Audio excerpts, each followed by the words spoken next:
Hey there, welcome back to my YouTube channel. If you are new here, my name is Olasokomi Olotu and I'm a public health practitioner that is into the social impact space at the same time. So if you are new here, it's a good time to subscribe to my YouTube channel. Today, we're going to be discussing a very important topic: how to build a successful career in public health and social impact. Alright, so the public health sector, it's a sector that has so many opportunities, and you would notice that most people want to go into the public health sector. If you're wondering where to start from, how to gain the experience, how to just kickstart your career in public health, so in the next couple of minutes I'm going to be carrying you along what I've done so far and how I did it, how I kickstarted my career in public health, and how it's going for me. Basically, this is just like a gist video. So stay with me and let's dive right into it. Alright, so before we talk career, right, what is public health? Public health is focused on improving the healthcare sector. Unlike clinical medicine that is focused on maybe treating or just basically treating diseases, right? Public health do not just treat disease. Then we create awareness in public health about certain health-related issues, and also we create awareness about the prevention, about vaccination, about how to be more aware of your health, ensuring that the large community of people are aware about their health and they take their health seriously. So that is basically what we do in public health. Now, social impact is a little bit, not just little bit, actually very tied to public health, because in public health, you're raising awareness, ensuring that people are, changing certain things about themselves so that they can live a better and healthier life, right? And what's the social impact? To ensure that whatever you are doing is creating a lasting impact socially. So, do you see where it resonates? When you are trying to help people to live a better life, you need to certainly you are making a social impact. Alright, so social impact and public health goes hand in hand, which is why I think that if you're in public health space, you are definitely a social worker, whether you like it or not. Of course, whether you are discovering diseases or you are, in the epidemiology sector, or you are in health promotion and prevention, or whatever it is that you're doing, I believe that you are a social worker. So, kudos to you. And if you want to join the clique, please, you're welcome. Let's make the world a better place together. Alright. So, one of the major issues that we have in public health, the latest trend now, is maybe the sexual and reproductive health, maternal health, and mental awareness health.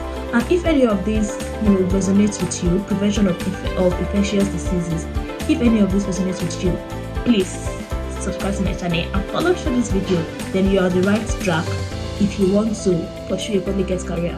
Alright, now let's talk about the skills that is important that you need essentially when you are considering going into public health, beyond the fact that you have to maybe go to school or have a basic knowledge about public health. There are other skills that you should develop, because public health is wide, it's beyond the four walls of the hospitals.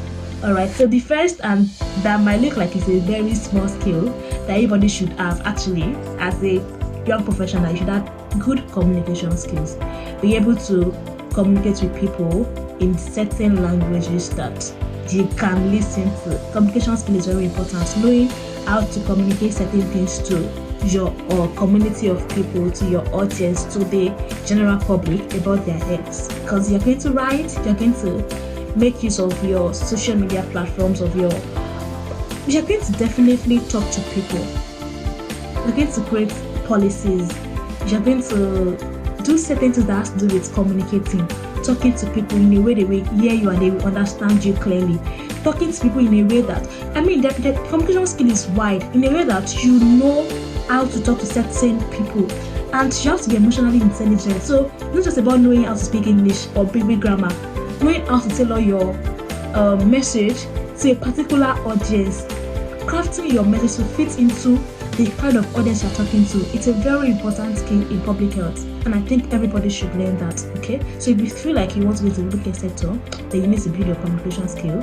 And I have a different video for building a good communication skill. So I think you should look that up. So project management, see, this one is key. So people call it program management, right?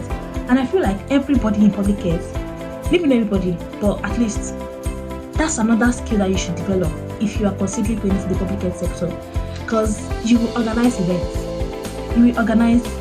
you will have projects. So if you are organizing projects and then you're supposed to maybe sensitize certain number of people about their health, then you need to have a clear cut of how you're going to manage that project to ensure that it's a success. At the end of the day, you don't just want to do projects based on vibes and inshallah. You need to understand the project management skill, and it's not just about putting it on paper. You have to actually know the skill, because this is like a technical skill. And the truth is, public health, another way to make money in public health is going into the health tech sector. So if you're going to the health tech sector, project management or program management is another tech skill that doesn't require you to code, and it's a sellable tech skill. And I think everybody, maybe not everybody like I said, but at least if you are going into the public sector, this is one of the skills that you should consider to acquire. Alright. So the third one is data analysis. Like I said, public health is wide. You don't necessarily have to be in the first four walls of hospitals or NGOs or whatever. You can be a public health data analyst, knowing how to analyze data. Because in the public health sector too, we go out, get research, collect data, and there are people that are somewhere analyzing this data, doing monitoring and evaluation, ensuring what people know before, and you need to understand that you will definitely need the data analysis skill if you're in the public health sector. You necessarily don't have to need it, but it is a skill that you should actually learn using SPSS, so you should look that up. I might make a video on that, but I don't know if, because it's a bit technical, but let's see how that goes. The third one is advocacy and policy making. This one is what everybody is doing. So you don't just have to be in the advocacy sector. Of course, if you advocate, you make policy, maybe as you climb the ladder of success in your career. Alright. And another one is community engagement, which means that you will go to field. You will talk to people, you will sensitize people. So you need to build your public speaking skills too. You need to know that you will definitely engage community. You will go to community leaders, you will go to the market women, you will go to everybody that cares to listen, that needs to have a better health care, or that needs to be exposed to better, health awareness. Is that correct? Yeah, whatever, but you get the point. Alright, so you will go to undeserved communities. So the purpose of public health majorly is to ensure that people are aware about their health. So you will go to communities that they don't know about their health before.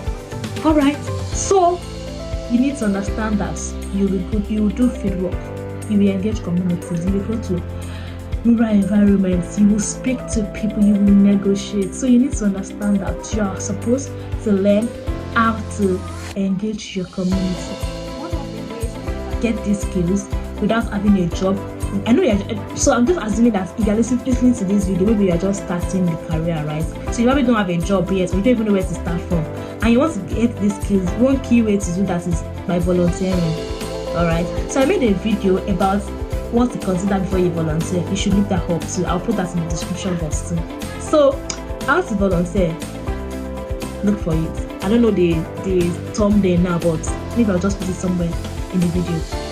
Alright, so you can definitely volunteer, put yourself to work, go to NGOs, go to offices, go to organizations that are actively advocating for good health.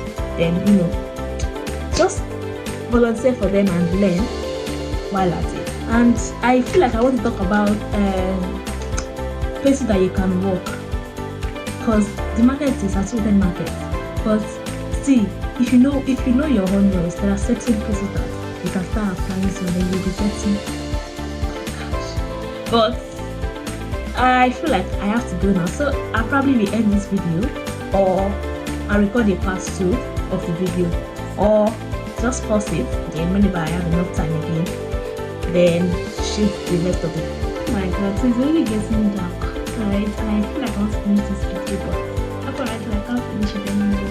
So I'm going to just record a part 2 video for you guys. Alright, catch you later after I see you in the next video. Then don't forget to subscribe to my channel and drop a comment So let me know what you want me to talk about in the part 2 of this video.